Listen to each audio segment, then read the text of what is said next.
আমি শুনেছি আপনার ছেলেকে আপনি একটা ভালো বিষয়ে ভর্তি করেছেন। হ্যাঁ, ভালো বিষয়ে ভর্তি করেছি আমার ছেলেকে। আচ্ছা, এটা কোথায় আপনার মিশন? সেটা হচ্ছে বরগাছি যে শিক্ষা মিশন, সেটা আপনার উপস্থিতি বরগাছি, থানা পড়ছে গাজর, আচ্ছা, ডিস্ট্রিক্ট মালদা। সেটা মহানন্দা রেলওয়ে স্টেশনে 500 মিটার ভিতরে উপস্থিত। তবে সেখানকার পড়াশোনার থাকার ব্যবস্থা কি সুব্যবস্থা আছে? হ্যাঁ, সেখানে পড়াশোনা, খাওয়ার ব্যবস্থা, থাকার ব্যবস্থা সবই আছে। ছেলেদের আলাদা আলাদা থাকার জায়গা আছে, মেয়েদের আলাদা থাকার জায়গা আছে। প্রত্যেক রুমে একটা করে ম্যাম থাকে। আচ্ছা, ছেলেদের রুমে একটা করে স্যার থাকে রাত্রে। ঠিক আছে, সবই বুঝলাম, কিন্তু মেন বাবা মাদের যাকে ভর্তি করে পড়াশোনাটা সেটা কি ঠিকঠাক হচ্ছে? সেটা নিয়ম কি হতো? সেখানে পড়াশোনা খুবই ভালো। সকালে উঠে 5টার সময় উঠে বাচ্চারাকে বেরিয়ে দিবে, তারপরে তারা ফ্রেশ হয়ে পড়তে বসবে। 6টা বাজবে, 7 দিনে 7 রকম খাবার দিবে, টিফিন দিবে, চা দিবে সকালে। তারপর আবার তারা 7টার সময় কোচিংয়ে যাবে।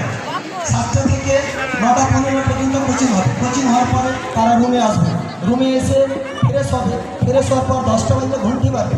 ঘন্টি মারার পর তারাকে খেতে দিবে ভাত। তো 7 দিনে 7 রকম।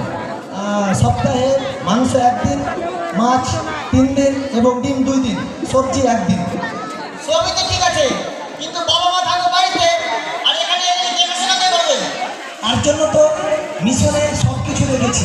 চারিদিকে সিসি ক্যামেরা দিয়ে নজর রাখা হয় এবং প্রত্যেক রুমে রাতের বেলা স্যারেরা গার্ড থাকে এবং ম্যামেরা গার্ড থাকে।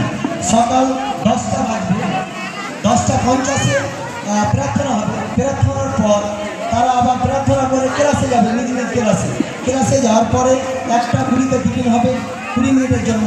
তারপর আবার তারা ক্লাসে যাবে। 3টের সময় ছুটি হবে। আচ্ছা, ছুটির পরে 3:30 আবার তারাকে বেল বাজিয়ে খাওয়ার দাওয়ার ব্যবস্থা হবে। সেটা নয়, খাওয়া দাওয়ার পরে আমাদের গ্রামে যারা দরিয়াবাড়া গ্রামে খাওয়ার পরে, এখানে সেটা না। এখানে 3টা থেকে 5টা পর্যন্ত তাদেরকে দেখাশোনার জন্য খেলার ব্যবস্থা আছে।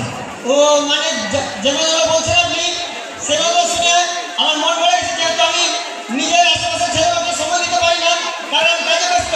হ্যাঁ, সেটা নয়। আবার সন্ধ্যা 6টা বাজবে, আবার বেল বাজাবে। তাদেরকে টিফিন করে আবার আলাদা আলাদা রুমে, ছেলেরা ছেলে রুমে, মেয়েরা মেয়ের রুমে পড়তে বসবে। পড়াশোনার পরে 8টা 30 হবে, তাদেরকে বেল বাজানো হবে, আবার খাওয়া দাওয়া করবে।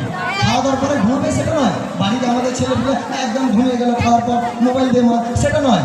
তাহলে এখানে আবার প্রত্যেক রুমে আবার পড়তে বসবে 10টা পর্যন্ত।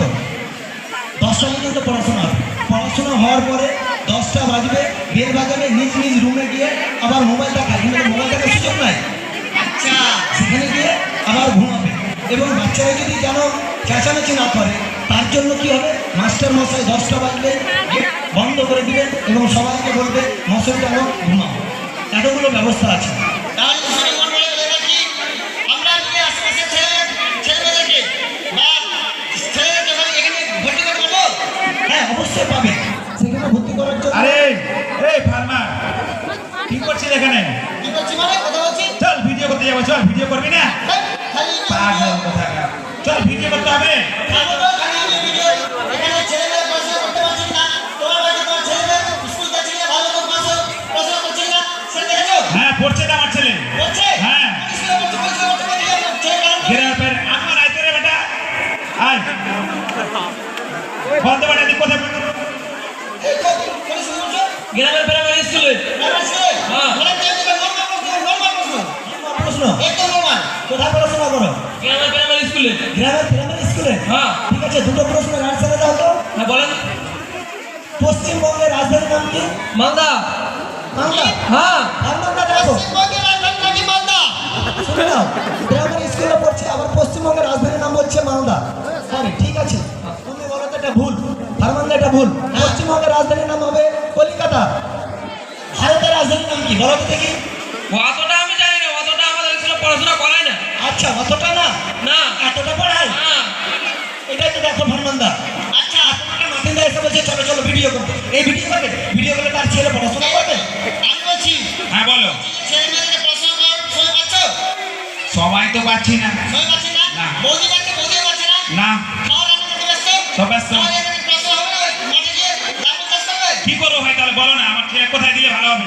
দাদা, একটা সঠিক জায়গা বলেন যেখানে গিয়ে আমি নিজের ছেলেমেয়েকে আশেপাশের ছেলেমেয়েকে ভর্তি করতে পারি। দেখেন আমি যেটা বলছি, যে ছেলেটা বললো আনোয়ার, হ্যাঁ, ভারতের রাজধানীর নাম হবে নিউ দিল্লি, সেখানে বললো জানি না, এভাবে পড়াশোনা হবে না।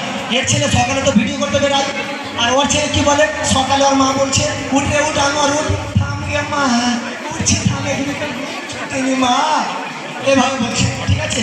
আর তুমি কাজে বেরিয়ে গেলে, ওই কাজে বেরিয়ে গেল, ওর ছেলে 10টা বাজলো, ঘুম থেকে উঠলো, তার মধ্যে পাড়ার লোক বলছে আগে খেলবো খেলবো, খেলতে চলে গেল। আরে কি বলবো সেটা বলো ফটাফট, আমার ছেলেকে কোথায় দিলে ভালো হবে? পড়াশোনা করতে গেলে বলে যাচ্ছি, যে শিক্ষা মিশনে ভর্তি করতে হবে, সেখানে ভালোভাবে পড়াশোনা হবে, তাহলে ভবিষ্যৎ তোমাদের ছেলে উজ্জ্বল হবে। একটাই কথা যে সবাই শুধু ভিডিও করলে হবে না, বাচ্চাকে তার ক্যারিয়ারে ধ্যান দিতে হবে, আর ক্যারিয়ারে ধ্যান দিলে বাচ্চাকে ভালো হবে। তার জন্য যে শিক্ষা মিশন রয়েছে সেখানে আমাদেরকে বাচ্চাকে অবশ্যই দিতে হবে। তো শিক্ষাই শক্তি, শিক্ষা বল, শিক্ষা ছাড়া দুনিয়া চল। তাই ভালো শিক্ষা দিতে হলে, ভালো শিক্ষা দিতে হলে কোথায় ভর্তি করতে হবে? জয় শিক্ষা মিশন। শিক্ষা মিশনে। Thank you. Thank you. Thank you.